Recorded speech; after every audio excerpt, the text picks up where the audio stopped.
because you have also been associated in multiple geographies. I think there is no geography where you are not associated. You know, like what are the opportunities available for a product like yours, but you yourself are so much diversified in so much of products. So if that is the case, what do you see? Like we are essentially geographically bogged down. So how do you see opportunities globally versus West India? Like how do we stand? So what is happening I mean, we are, of course, I mean, when I talk of Bajaj, of course, we are a large national player, so we are everywhere. We have a very massive retail base. So that way, uh, we don't have that challenge of a limited geography. Hmm. Uh, but what I can say is technology is opening up geographies like anything. It is Hmm. like a mobile phone, right? Earlier, you will remember an electrician will have a small shop and he can cater only to a 5 kilometer radius. And in that 5 kilometer radius, there will be 20 electricians having a similar shop. With mobile phone, what has happened is his old client go 20 kilometers, 30 kilometers away, they still call the same electrician. So just with that mobile, his geography has expanded, right? Oh. Now with technology, what stops Srinivasan you to train people in Pune or Mumbai? So Hmm. let's say you are into a particular type of training. Let's say you have a very niche subject in commerce, which you are specialist in currently or doing only in Coimbatore, for example. But you also understand your base. You know that these kind of students find it very useful. In Coimbatore, let's say all the commerce classes refer students to me, and then I train them for these particular advanced topics. Let's say you are into risk management training. Let's take as an example, right? And you know that all become students will come to me for risk management training and they find it very, very valuable. With online, you can canvas across the country using social media, which is largely free of cost. And you can do Facebook marketing, you can do Instagram marketing, you can do Twitter, you can use any of the social media. You can reach anybody, right? And suddenly you are available across the country. Now, what happens in this is people who have a niche become better and better. Because in an online class, I want to learn from the best possible trainer. I don't want to learn from a, you know, uh, A person next commoditized kind to. of, yeah. I mean, once you have a record player, you want to listen to a Lata Mangeshkar, right? You don't want to listen to a local singer because Lata Mangeshkar is available. Why listen to somebody? So that's what technology does in a way. It's a little unjust in a way and unfair because they top guys. But if you have a niche, you have a much wider market given the technology, provided you adopt the technology. So people who would have never uh,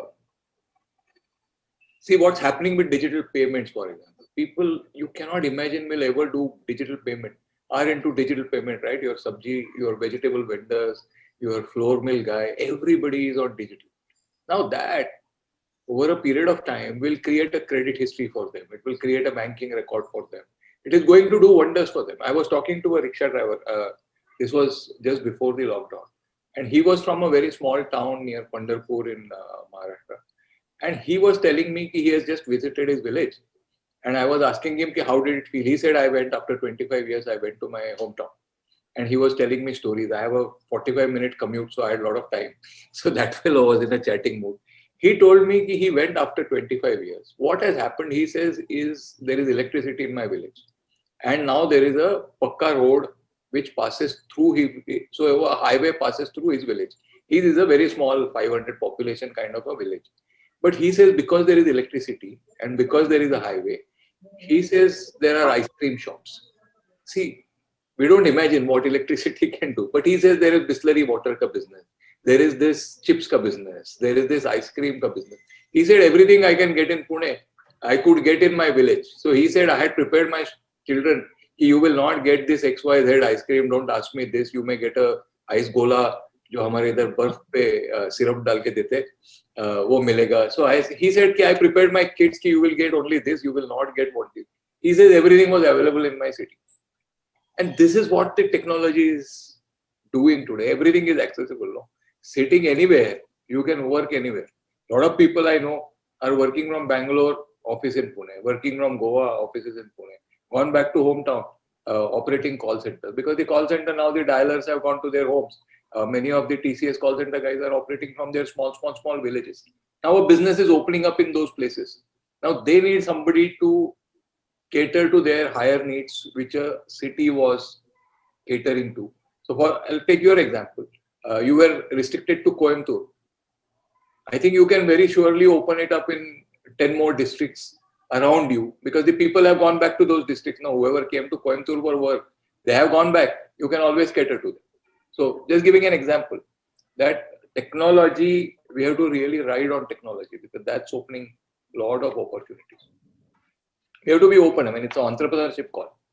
Correct. Be So entrepreneur. I think digitalization technology where come sir. Like if that is going to possibly commoditize a lot of things, what will be the next best thing which as an entrepreneur I should be very, very cautious about? Because this digital marketing, Ram is there.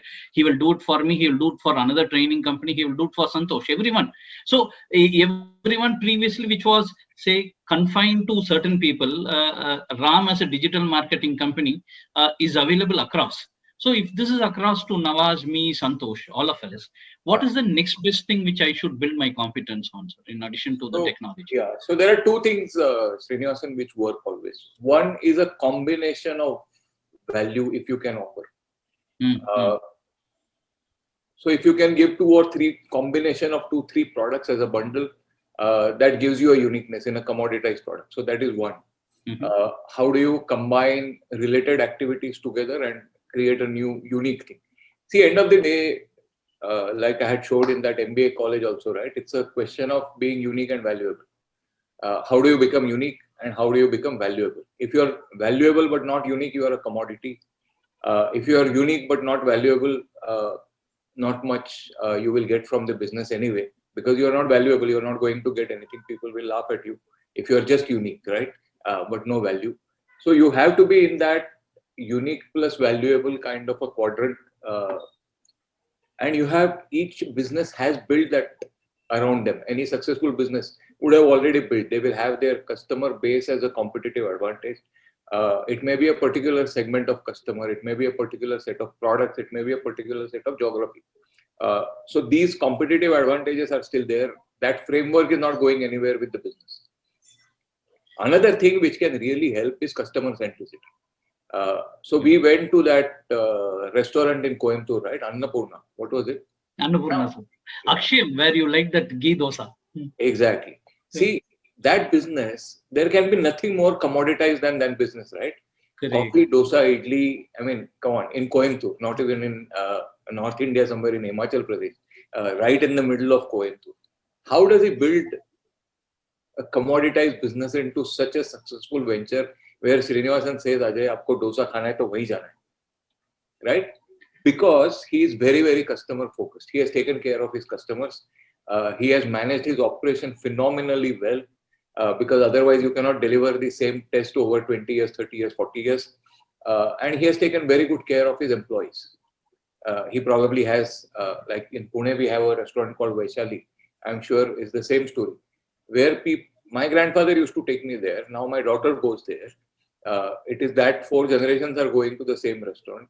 I still meet waiters who were there when I was in college. That was in 85, 90, that period. The waiters are still there, which means the person is taking care of his employees, has flawless operations and very consistent quality, and is very, very customer centric. His waiters will come, talk to you, ask them कि बहुत दिन के बाद आ गए आप, 1 महीना हो गया आपको देखा नहीं, आपका तबीयत ठीक है क्या, वो भी पूछते हैं अभी. Now we go in pandemic, once in a while we will go with a mask on for a cup of coffee. They will ask us कि how have you been, is everybody in the family healthy? See, this is the customer centricity. ये copy नहीं हो सकता है. This is your own. These things will remain regardless of pandemic, and pandemic is not going to be forever, right? I mean, we have seen calamities in the past. It will go away eventually, and when it goes, there will be massive growth. I mean, if you see the economic growth graphs post the Spanish flu, post the World War, post the 2008 crisis, the graph just jumps. I mean, it's not even 45 degrees. It is like almost 70, 80 degrees, the growth curve. So it's going to come. We have to be ready for it. We have to grab it with both our hands and take the opportunity. We can't sit saying कि अभी खत्म हो गया. अभी खत्म हो गया तो फिर optimism going is a dangerous thing. We have to be optimistic, not extremely optimistic, but we need to be of the view that things are going to go up and not down.